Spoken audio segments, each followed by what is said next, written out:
Buenas tardes, este es el grupo Amigos de las Tertulias de Barcelona y el tema que nos ocupa hoy es Antropología del matrimonio. Voy a explicaros así a viva voz. En un principio le he planteado por secciones. La primera parte es la cuestión jurídica y la segunda es la antropológica. Y luego finalmente es unas consideraciones psicosociológicas sobre el matrimonio en el siglo XXI. Que varía bastante de los años anteriores. Han cambiado mucho la evolución del amor y de las parejas y de las personas. Bueno, empiezo. Antropología del matrimonio, cuestiones jurídicas en España. En España se permite el matrimonio oficial, o sea, de registro civil, a partir de los 16 años. Se ha de registrar en el ayuntamiento de residencia de uno de los contrayentes, siguiendo el protocolo indicado para ello. Será el alcalde o un concejal el que admite el consentimiento mutuo y 2 testigos que lo corroboren. Este ceremonial civil le otorgará derechos para el futuro y también deberes de la pareja, lo que indique la ley. Si más tarde hay divorcio, también se ha de dejar constancia legal.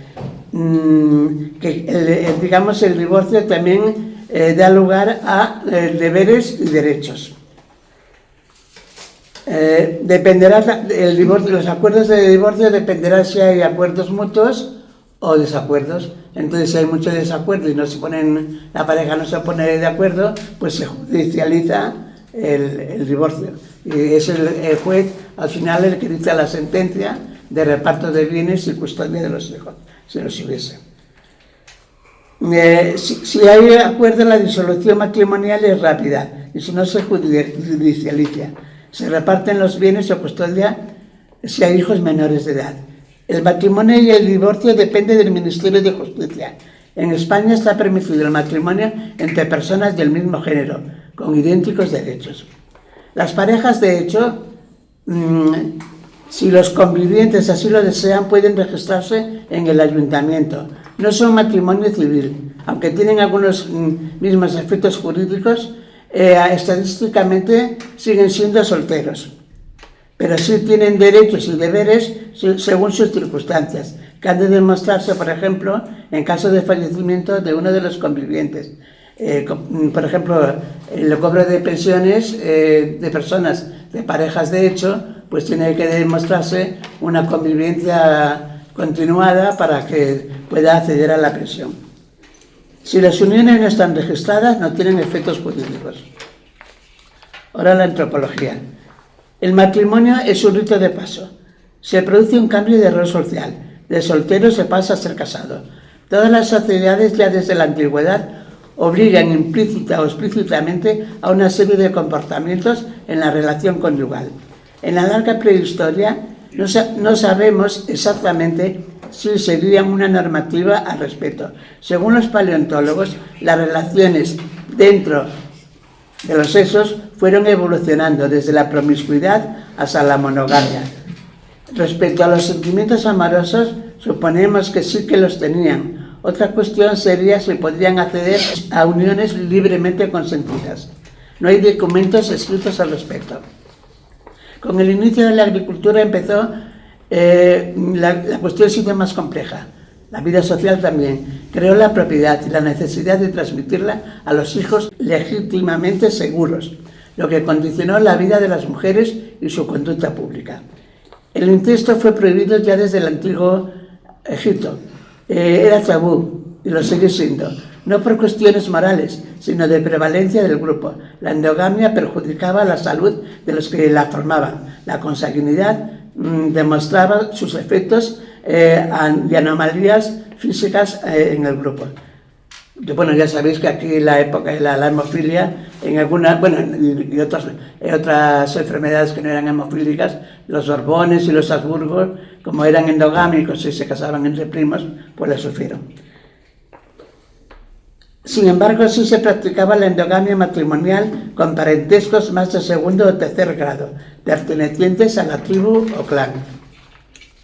Históricamente, hombres y mujeres se han casado con los de su etnia, pueblos o provincias de su proximidad, o con los nacionales. Los extranjeros o forasteros han sido juzgados con extrañeza o sospecha.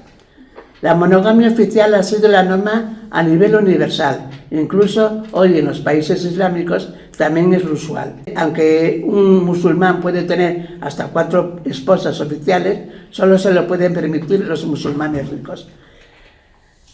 De todas formas, en África, en el mundo agrícola, se accede a más esposas. Primero porque las esposas así lo desean. ¿Y por qué? Una causa porque trabajan para el marido. Trabajan en el campo y claro, si un agricultor musulmán tiene 2 o 3 esposas, pues prácticamente trabajan un poco para él. Y las otras pues tienen menos trabajo porque el trabajo se reparte. Todas esas esposas viven en el mismo hogar que la primera esposa. Pueden servir de ayuda o provocar conflicto. La poligamia ya se practicaba en el mundo árabe antes de Mahoma, que por cierto tuvo 14 esposas, después de enviudar de la primera. El harén oriental ha existido, pero no como lo han imaginado muchos occidentales, que lo han imaginado llenos de voluptuosidad erótica. Sin embargo, para las mujeres que estaban allí recluidas, era como una jaula de oro. En realidad, era así una jaula de oro, porque las mujeres que estaban allí recluidas estaban privadas de libertad. Existía la primera esposa, la segunda esposa, la favorita, y luego todas las que estaban recluidas en el harén, que no podían salir, claro, no podían salir a la calle, y aunque tuvieran, digamos, algunos lujos, carecían de libertad. Esas mujeres eran regalos generalmente a los sultanes de otros próceres de allí, del mundo islámico, que incluso pues regalaban a sus hijas porque esto daba estatus y que realmente no era lo que muchos occidentales se creían. Muchas de esas mujeres apenas conocían al sultán, porque claro, el sultán tampoco podía dar a todas. Entonces, de vez en cuando, con la primera y la segunda esposa, que generalmente ya habían tenido descendientes, luego se permitía el lujo de tener una favorita, y luego de vez en cuando iba al harén y señalaba alguna y decía esta para esta noche.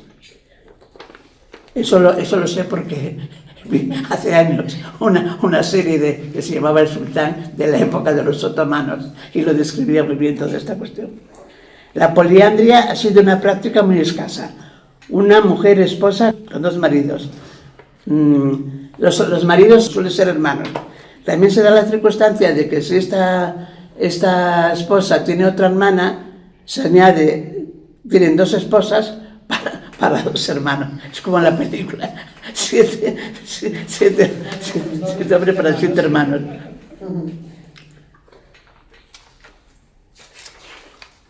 Eso tiene su utilidad, porque el fin es no repartir las tierras más o menos del clan.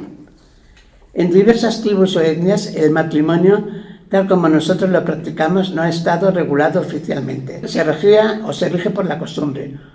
Unos no crean ninguna restricción, otros imponen algunas y otros son totalmente restrictivos. A la virginidad de la esposa, en muchas sociedades, digamos, primitivas, no le han dado demasiada importancia. Lo que sí ha sido una constante en la historia ha sido la sociedad patriarcal, la autoridad del esposo sobre la esposa, que le debía obediencia. El adulterio ha sido más penalizado en las mujeres que en los hombres. En España, hasta el siglo XX, podía ser penalizado con 2 años de cárcel. El adúltero se iba de rositas. En algunas zonas atrasadas islámicas, una mujer puede ser apedreada hasta la muerte por sus propios vecinos o parientes si se le descubre su adulterio. La infidelidad femenina siempre se consideró escándalo público, por eso siempre se ha practicado en la más absoluta clandestinidad. Si el marido pillaba infragante a su esposa y en un arranque de ira la mataba, esto se llamaba uxoricidio, la justicia le concedería atenuante en la pena por considerarlo un crimen pasional. El asesino pensaba, la maté porque era mía. Eso es una frase que se oye mucho. Pensamiento que todavía tienen interiorizado muchos hombres. Los feminicidios actuales no cesan. O sea, sigue siendo una cuestión de, a ver, que no la mayoría de los hombres tienen un comportamiento adecuado, pero todavía hay una minoría que todavía piensan en la maté porque era mía. Los griegos y los romanos introdujeron oficialmente la dote. Los griegos introdujeron el velo y los romanos el anillo de bodas, que podía ser más o menos costoso. También introdujeron las arras, que era un dinero metálico del padre de la novia, que se le daba al novio, y el banquete. Los matrimonios de las clases pudientes eran concertados. Ya desde la antigüedad de los griegos y los romanos en el mundo oriental, los padres ya concertaban matrimonio de los niños con otros posibles, con otros progenitores que tenían un niño. Y entonces ya desde la infancia los niños estaban dedicados a matrimoniar, estaban comprometidos con derecho, ante el jurídico, que tenían un compromiso. Claro que como había bastante mortalidad infantil, también se podía morir. Las niñas eran llevadas a casa de la suegra.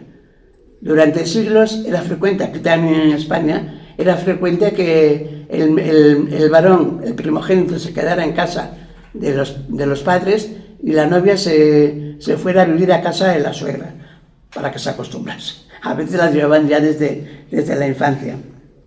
Y generalmente, si eran niñas, la primera menstruación eran desfloradas. Los matrimonios de conveniencia han persistido hasta el siglo XIX. Lo del matrimonio por amor no se contemplaba. Si los casados acababan amándose o teniendo ese afecto, mejor para ellos. A partir del siglo XIX se introdujo cierta libertad de elección, tanto a hombres como a mujeres. Las clases pudientes podían elegir las mujeres novio o futuro marido entre algunos de sus pretendientes. Había muchas casamenteras.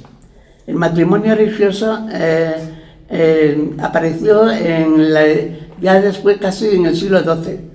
Hasta el siglo XII, digamos que la gente se casaba o no se casaba. La Iglesia Católica, ya avanzado el medievo, lo instituyó como obligatorio y lo consideró sacramento. Había que casarse por la Iglesia, de forma indisoluble y hasta que la muerte los separe. Amancebados se les denominaba a los que vivían sin matrimoniar. Los matrimonios generalmente eran de la misma clase social. Siempre fueron una especie de plataforma para la circulación de la riqueza y del capital. En las novelas de Jane Austen, a principios del siglo XIX, está magistralmente descrito esta cuestión. Los protagonistas principales y secundarios, solteros, andan en búsqueda continua de esposas y maridos. Ellos con capital y ellos con dote. Casar a las hijas era una cuestión de estatus.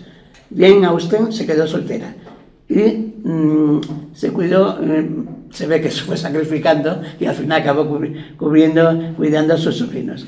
En su tiempo se crearon fundaciones benéficas para ofrecer dote a mujeres desclasadas, familias venidas a menos. Las solteras con instrucción acababan siendo institutrices o señoras de compañía o amas de llaves. Ricos o pobres, las esposas pasaban de la autoridad del padre a la del marido. En España, hasta 1975, no se derogó la ley de autorización marital, porque según qué cuestiones burocráticas, la esposa necesitaba la firma de su marido, por ejemplo, o tener un pasaporte o abrir una cuenta corriente. El protestantismo introdujo la posibilidad del divorcio ya hace tiempo, en la época de la Reforma. Y la Revolución Francesa también admitió ciertas casuísticas de divorcio, como por ejemplo el maltrato y la desaparición del marido durante 2 o 3 años. Los matrimonios interreligiosos siempre han sido mal considerados. Los matrimonios no siempre han vivido solos en su casa y en su intimidad. Durante siglos han tenido que vivir con otros miembros de la familia. El primogénito se quedaba en la casa familiar y la mujer tenía que ir a vivir a la casa de su esposa. No podrían cumplir el dicho de que el matrimonio casa quiere. Los matrimonios tenían esa ventaja y esa complicación. El noviazgo ha sido una institución social, hoy en caducidad. Se supone que era un tiempo para que se conocieran más a fondo los futuros contrayentes. No debía ser muy largo, 2 años o más, o poco más. Ya era mucho. La novia, si era abandonada, quedaba estigmatizada socialmente se decía que quedaba para vestir santos. La elección de pareja no siempre ha sido fácil, porque el que viene no conviene y el que conviene no viene. El amor romántico en el siglo XX quedó instituido. Para casarse hay que amarse. El problema es que el amor puede durar toda la vida o tener fecha de caducidad. A la pareja le influyen las circunstancias que le van ocurriendo. Se prefiere la estabilidad afectiva, pero si no ocurre, está la solución del divorcio. El cese del amor no ocurre de la noche a la mañana y se cuece lentamente. Pueden pasar años hasta decidir el cese de la unión. Los implicados se pueden hacer preguntas. Si lo dejo, ¿qué me espera afuera? ¿Tengo casa? ¿Tengo familia donde ir? ¿Tengo otra pareja? ¿Y los hijos? Si se decide el divorcio, pasado un tiempo se elabora el duelo. Algunos y algunas vuelven a casarse. La gente persigue la felicidad amorosa y la unión sexual. Vuelven a casarse más los hombres que las mujeres. Parece que ellas soportan mejor la soledad. Ya no es raro que se produzcan divorcios a los 70 años. Se aplica en la frase, nunca es tarde si la dicha es buena, que se puede aplicar también a otros nuevos casamientos a esa edad tardía. Las tendencias actuales. El matrimonio se retrasa y no se realiza. Predomina la cohabitación sin matrimonio oficial, es decir, a veces una monogamia sucesiva. Esto influye en la logística habitacional, según se esté en propiedad o de alquiler. Si uno de la pareja es propietario, al cesar la pareja, el otro se ha de ir, si no tiene hijos menores. Los cohabitantes no suelen tener hijos propios. La mayoría de los que yo conozco que viven cohabitantes, que no son matrimonio, no tienen hijos. Algunos vuelven a casa de sus padres, otros alquilan un piso, cuestión muy difícil en la actualidad. Hay matrimonios que siguen viviendo juntos aunque separados.